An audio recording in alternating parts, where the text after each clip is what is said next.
Hello everyone, in the following videos we are going to create a to-do list app with Alpine. So this is the app, this is how it looks, and if we just type something in here, and we can either press enter of our keyboard or we can just click the add button in here, then it is going to add the to-do item in the list. Let's just add some more. Okay, so here it shows upcoming to-dos, then here is our to-do list items, then we got a button that says delete all tasks. If we click it, it is going to remove and empty the entire to-do list. And also at the bottom we got the number of the total task and the completed task. Actually I think I got it opposite. Anyway, we're going to fix that. So if we hover on that in the checkbox, it kind of hovers, then if we just click it, it is going to get this line through decoration and it shows us the complete. So we got 3 total tasks and we got on task completed. So we can either press this cross icon here, it is going to remove the task from the list and it goes to 0 2. Like we got 2 items in here. Also if we just click here, delete all tasks, it is going to be totally empty. So this is our design, and I have actually spent a lot of time doing that. So I created the design at Figma and then converted it into the HTML and CSS and add Alpine. So this is going to be a little bit bigger as a project, so I have decided to cover this in 2 different videos. The first one will be for the HTML and CSS, and the second one we are going to add the Alpine in that. So if you are not interested in the CSS or styling stuff, just start from the second video where we are just going to apply Alpine.js to make it totally functional. Okay, so let's start by creating the markup. So we are going to create a div with the container class. So we are going to put everything inside it. So this is the card that will contain the to-do app. So inside it, let's add a top bar. So I'm just going to create a div with the class of top dash bar, and it will just contain the welcome text. So let's create a paragraph tag, maybe class of hey, because that's what it is going to contain. Then another one, let's give it a class of plan. I'm just going to give this these classes because we are going to get these classes as a selector and style it. Horse your plan, maybe. Okay, so this is our top bar, nothing else. Now we got a form or input field. So you can just use the div and put the input field in there, but the benefit of using a form element is that when you click enter or press enter, it is going to submit the form. But in case of an input field inside a div, this is not going to submit if we press enter, right? That's why it is cool to use the form element to do that. Let's give this a class of form so we can do, style it if needed. We don't need any action, so I'm just going to remove it. So inside this form, I want 2 different type of things. The first one will be input. So the input type will be text because the to-do items are text. Now let's also add a placeholder at that, like type here. Then let's add a button, and I'm just going to add a class named add because this is the add button. We also got another button which is for the delete items. So let's say add or add items. I'm just going to put add in there.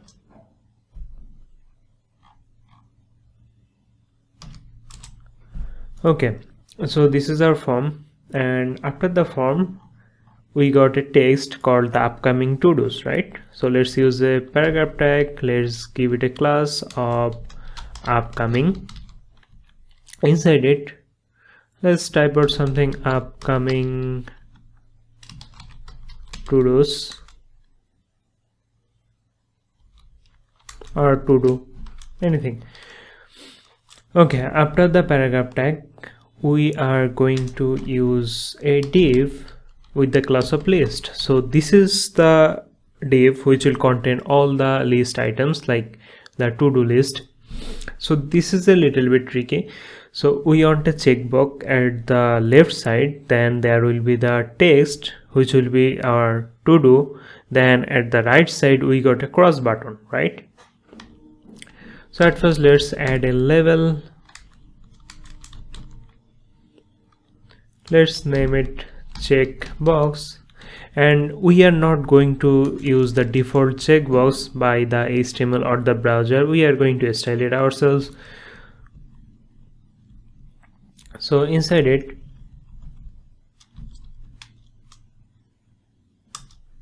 let's use a span, and it will contain our text of the to-dos. So I'm just going to open Figma and grab the text from here. Okay, let it load while we do the other things. Like, so after the span, okay, it is loaded. So I'm just going to grab a text from here and paste it inside the span. So this is going to be our thing. So upcoming to do, and take my pet to the clinic. This is the to do item. So after that, inside this label, I want to add the input type of checkbox. So this is going to be our actual checkbox. Let's save. So we got it. This is our checkbox, but we are going to replace it by our own custom design checkbox. So that's why I'm just going to add a span with the class of maybe check mark.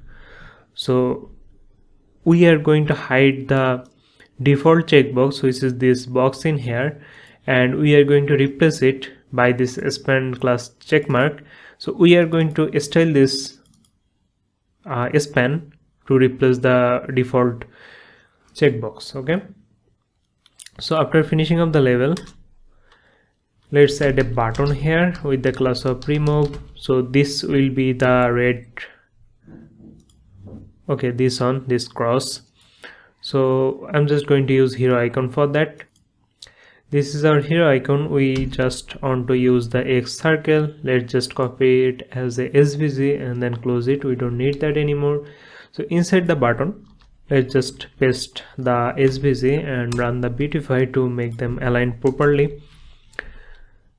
So this is our icon. This is very small, so we cannot see it. We are going to style that later. Okay, so this is it. Now we got the button here, like to delete all the tasks, then the task here. So after finishing up the list div, let's create a button with the class of delete, because it is going to be delete button. So let's set the text here, delete all tasks. Okay, fine. After that, let's use a paragraph tag with the class of number, and it is kind of like total. We got that opposite in the design, but let's fix that. Completed tasks, and let's just put a backslash without a space, then the total number of tasks. So this is going to be our text. After that, we are going to use the xtext directive of Alpine to put something in that. So to make it this inline, because that's what we are going to do, we are going to put everything in here in the paragraph tag at the same line. So you can use the span tag, because span tag is totally inline. Okay, let's give it a value like 3 and another span like 7. So 3 out of 7 task is completed. Now we got the backslash in here too. Let's just save Okay, it looks better, and this is our markup. So now let's move on to the CSS to style this. So in the CSS I have imported a font named Josephine Sans from the Google font. Let's just open this up. Actually we cannot do that. Let's just go to fonts.google.com and we can search from here. So this is the font I have added. So let's see, I have added the font weight of 400, 600 and 700. So you can just go to there and 400, 500 and 600. Let's just select that and view selected families. Then you can just select the import and grab it and paste it inside your CSS file, and we can just add it inside your body or the aesthetics or wherever you want to put that. So I've already done that. So if you are just downloaded the starter file, you are fine to go. I also got the basic reset for the browser, and for the body I have added the font family, make universal font size like 15 pixels. It will be applied on every text if we don't modify that later on. I made the display flex, give it a minimum height, and to make things center along and against the cross axis, or sorry, the flex axis, I have just added the justify content and align items. Also I have added a cyan type of background color. I think that's cyan. Okay, anyway, so these are the basics I have added. Now let's move on and create our app. So at first we got a container div, and at first thing we want to do is add a background color with that. So the color we want is the white color. We got a white color. Let's also give this a specific height like 400. Actually let's use 390 pixels. Fine. Let's also add a border radius like 27 pixels, and with Figma you can actually do that very easily. Just like if you select the frame in here, then go to the inspect, and you can see that we got the value for box shadow, background, border radius. I'm just going to copy the box shadow from here and paste it. So as you can see, when I type the border radius 27 pixels, it has automatically added this. I did not type that out. I'm just going to show this to you again. Border radius, like when we type it, it is going to put all of this by itself like 27 pixels, and it is going to add this because I have a extension for that. Let's go to the extensions, and as you can see in here, this is going to load. Okay, this is the extension CSS auto prefix for Visual Studio Code. If you just type it, this is going to add the WebKit, Moz, other prefix. So that actually helps us to save lots of time, because if you just manually type this all out, it will take lots of time. And by using this, it is going to work on every type of browser like WebKit browser, Moz browser, Firefox, and type of things like that. Okay, so we have got the border radius. Now we have also added the box shadow. Now let's add a padding with that, otherwise it is looking horrible, like 80 pixels at top and bottom and 20 pixels from left and right. Now it's looking better. Also let's add a color for the text. So it will be a hexa color code on E2F49. Okay, let's also add a little bit of margin for small size display, or if we just add lots of to-do lists, this is going to be exceeded the 100 viewport height. Then this margin will help to create some gap with the top and bottom. So we are done with the container. Now let's style the top bar class, which is actually these two text in here. Okay, so they got a class of top bar, and inside it we just want the text align to be center because at the design we got it at the center. Now let's target the text individually, like we got a hey, which is the first one, and let's make the font weight to 700, which is going to be the bold, and font size like 36 pixels. Now it is bigger. Now let's target the plan in here, and we want the font weight to be 600, and font size actually the same, 36 pixels, only the difference is in the font weight. Let's also add a margin top to create some gap with the first line. Okay, this is okay. Now let's target the input field, which is this one, but we don't want it to look like this. We want it to be a simple line here, and we want to push the add button to the next line. So let's target it. We got a form with the class of form. Then let's target the input. Let's make the default border none, and it will be gone, so we don't have anything. But without using none, we can just use a border bottom maybe. Let's see, border bottom 2 pixel solid, and we have used the hexagonal color code before, this one. Okay, it doesn't work, so we are going to make the border none first, then add the border bottom later on.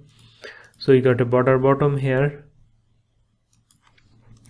After that, let's make it display block, because the input types are the inline element. That's why they are just going to take how much space they need. They are not going to take the entire block here, but after making it a display block, it is going to take the interoid, and it is going to push the add button, which is let's see, this is the button to the next line. Okay, let's also make the oid to be 100%, so it will take the entire oid available for it. Let's also add a margin here. So at top I want 60 pixels of margin with the text. Then from left and right, we don't want any margins here. We already got the padding at left and right, so I'm just going to put 0, and at the bottom let's make 30 pixels, so it will have a 30 pixel gap with that. Now I'm just going to reset it, otherwise we are going to style it wrong. Okay, fine. Now let's add a little bit of padding, because if we put anything in here, there is no padding. So let's add a padding of 7 pixels. Also, as you can see, this is the Josephine Sans, but whatever we are going to put inside it, this is not that font, right? So we need to individually add it as a font family, because if we apply it with the body, it is not going to apply with the button or any type of input field. So I'm just going to paste it in here. Let's make the font size to like 24 pixels and then save. So let's see, it is now Josephine Sans. This is bigger, got the value of 24 pixels, also had a lot of padding. But on focus we got the borders around, but I don't want that. So what we are going to do is we are going to target the form, input, and then focus. We want the outline to be none. Let's save, and if we select it, it is not going to work because I got the spelling wrong. Let's save. Okay, now the outline is gone. Now for the placeholder here, I want to do something like that. So I'm just going to paste it, target the placeholder. Now I want the same font family. Let's just save. It is actually already put in, so I'm just going to remove it. We don't need to add unnecessary stylings. Let's make the font weight to 400 and font size to 20 pixels. Let's just save and it make it the font a little bit smaller. Also let's make the color to a hexa color code like 989898. Let's just save and we are fine with the placeholder. Now let's target this upcoming to do, or we can target the button here. So let's target the button first. Let's go from top to bottom, and if we look at the design, we got this delete all task button and this add button is the same. I don't created the add button in here, so let's target both of them like add, and we got this button delete all task, got the class name of delete, style that simultaneously. Like we want to change the font first. I'm just going to grab the font family, paste it in here. Now the font changes. This is very small, so if you cannot see it, we are going to do that later. So let's make it bold. Font weight should be 500. Have we added the 500? Actually no, so let's use 400 maybe. Okay, I'm just going to go with the 400. After that, let's make the font size to like 15 pixels. It will make it a little bit bigger. We also want the display to be block, so it should take the entire width. Let's give it a width of 100%. Fine. Now it got a default border and we don't want that, so let's make the border none. Actually we are not going to add any borders in here, just the background color. Let's also add a little bit of padding. We don't need any padding at left and right, just at top and bottom. Left and right should be 0. Now we got these two buttons, but when we hover on that, I want the cursor to be pointer, so let's do that, cursor pointer. Now if you hover on that, we got this little hand icon. Now let's add a color to the text because I want it to be white totally, but now we cannot see it because the background is kind of grayish. Let's add a background color. So for the background color, I'm going to go to the Figma here and select this rectangle, and we got a box shadow and the background, also the border radius. I'm just going to copy both of this and just paste it in here. Okay, so we got our buttons in and it looks fine, kind of popping up from the behind because of the box shadow.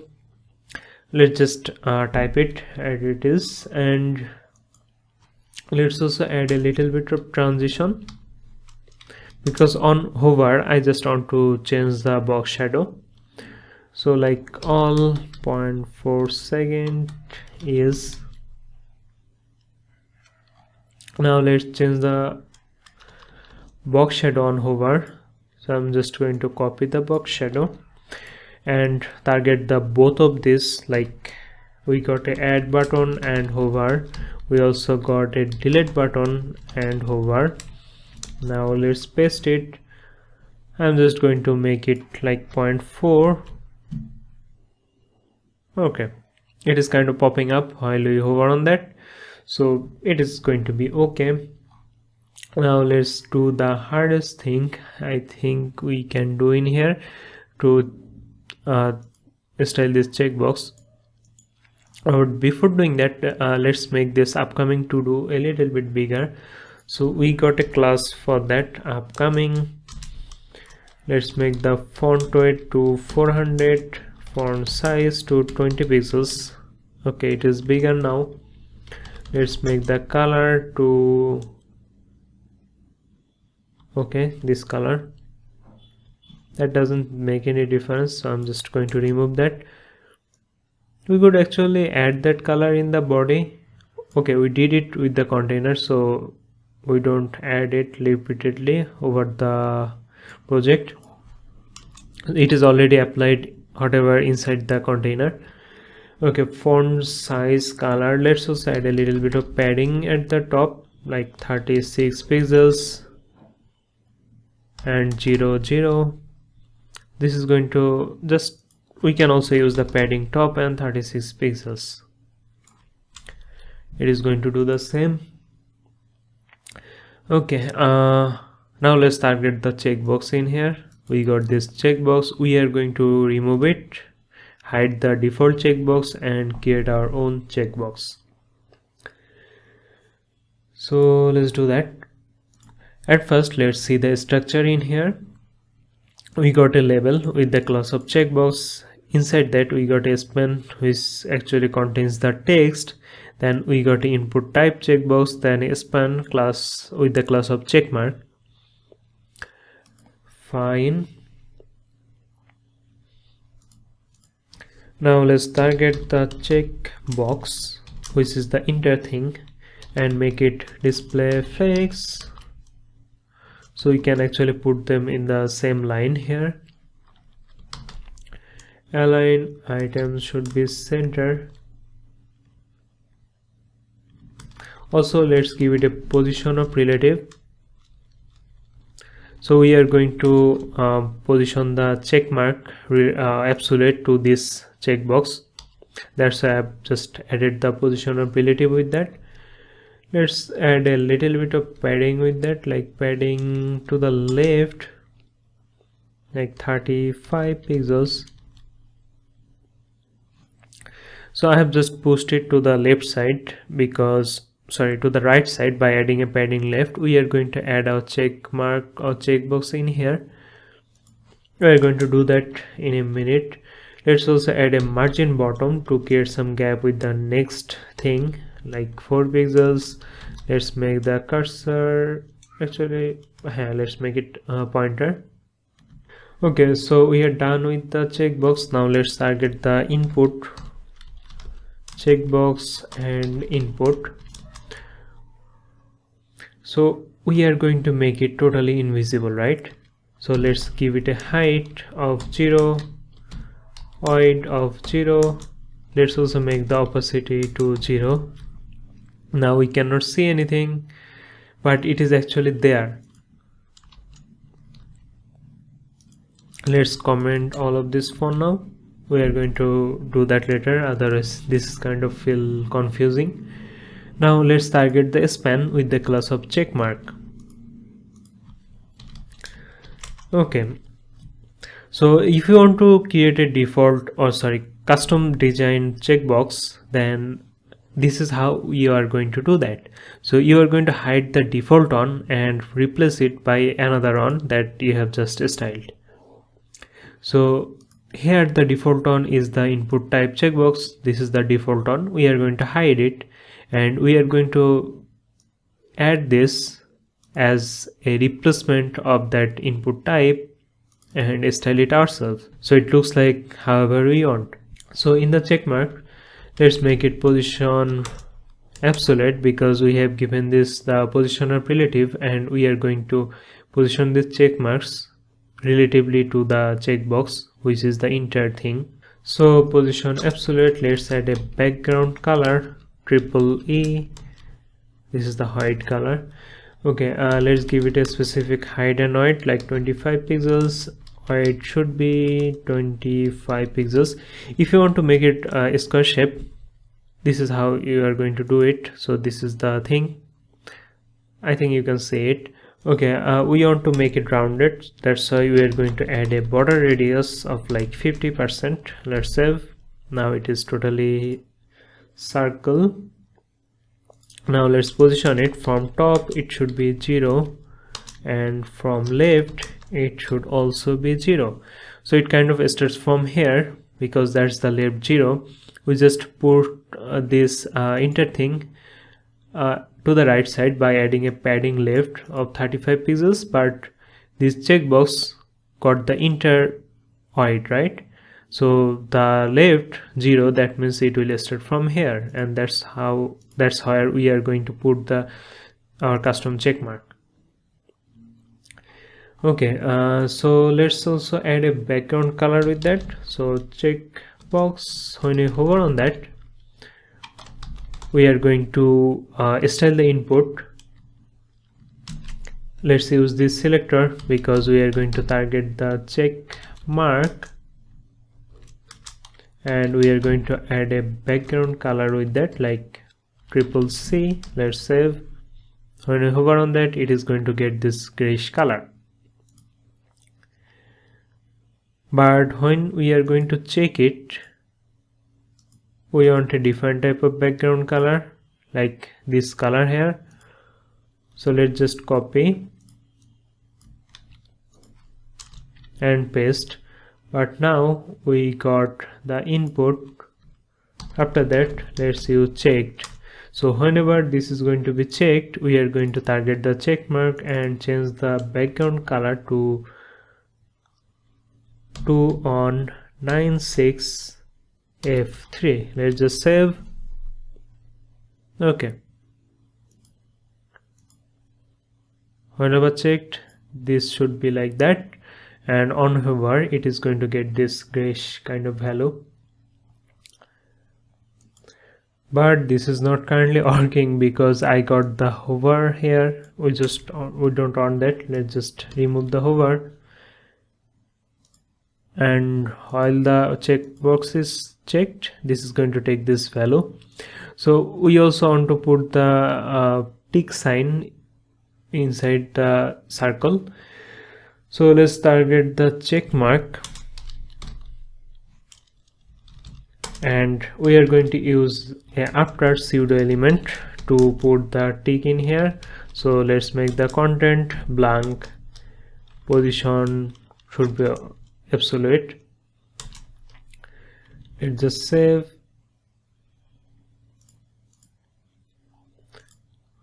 Now let's target the indicator. So we want to show the check mark when it is checked, otherwise we should just add a display of none. Now let's target the check box, then input. When this is checked, we want to target the check mark and after, and we are going to put our tick inside. So let's make a display block so it should be visible. Okay, so now we are going to create our tick sign and put it inside here, and with CSS we can actually do that pretty easily. So let's do that. We are going to create an imaginary box by giving it a specific width and height. Then we are going to put borders two sides of this box, and another two sides will be like got a border width of 0 pixels, or we can just make that transparent. It both way works, but we are going to make the border 0 pixels on these two sides. So let's create a imaginary box by giving it a width of like 5 pixels, height 10 pixels. So we got a box. We can give this a background color of black. So we got this black box. Now we are going to add a border with that. So let's add it border width. But before that, we actually need to put a border. So let's add a border. Border should be solid and whatever color you want. Let's use red for now. We are going to replace it by different colors. So we can use like 3 pixels. We forgot the colon in here. So we got this, right? Now what we are going to do is we are going to give value for two hand or two side, and the another side should be like 0 pixels.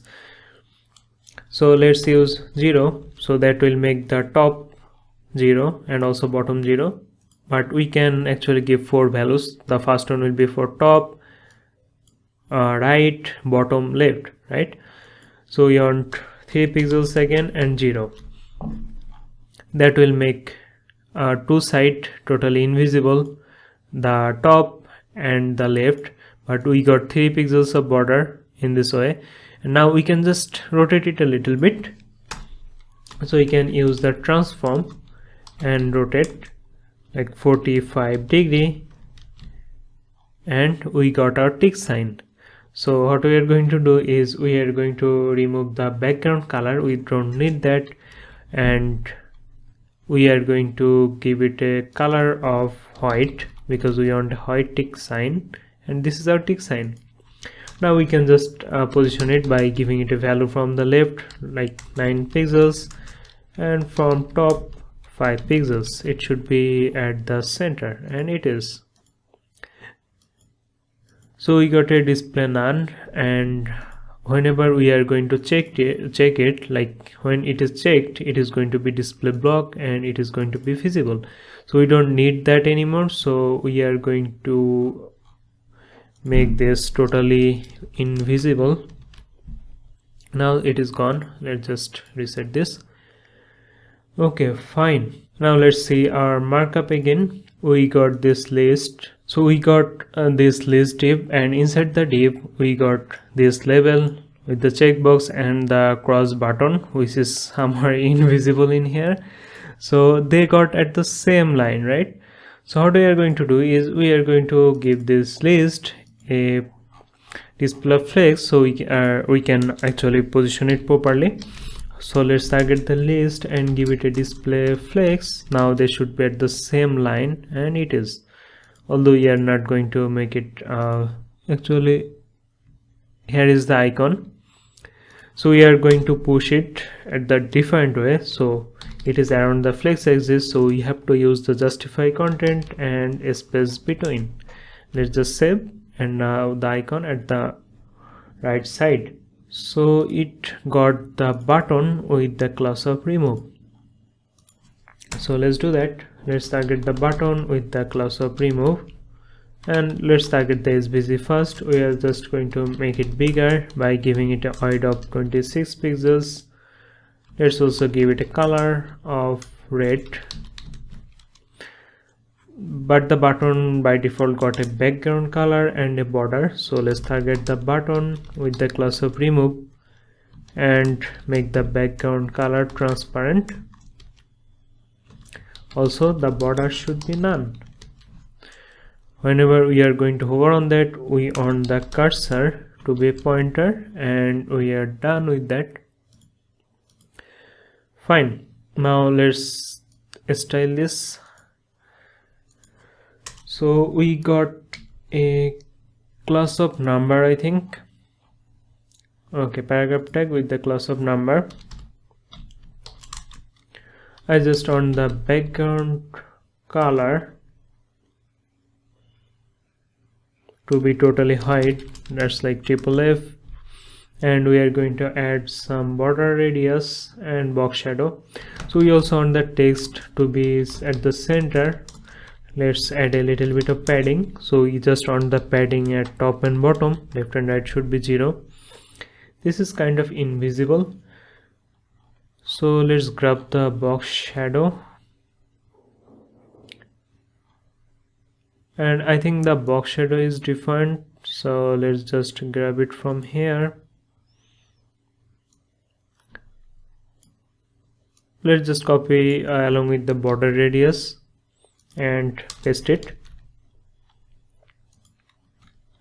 Let's save. Okay, here we go. Let's create some gap with the top by adding a margin top of 20 pixels. Okay, fine, it looks better. We also need to add some margin with this list item, so let's do that. Let's add a margin. We just want it at the top and bottom, not at the left and right. Now we got some nice gap. Okay, our markup and styling is done. I think that was exhausting, and now let's move on to the next video where we are going to put our alpine and make it totally functioning. Okay.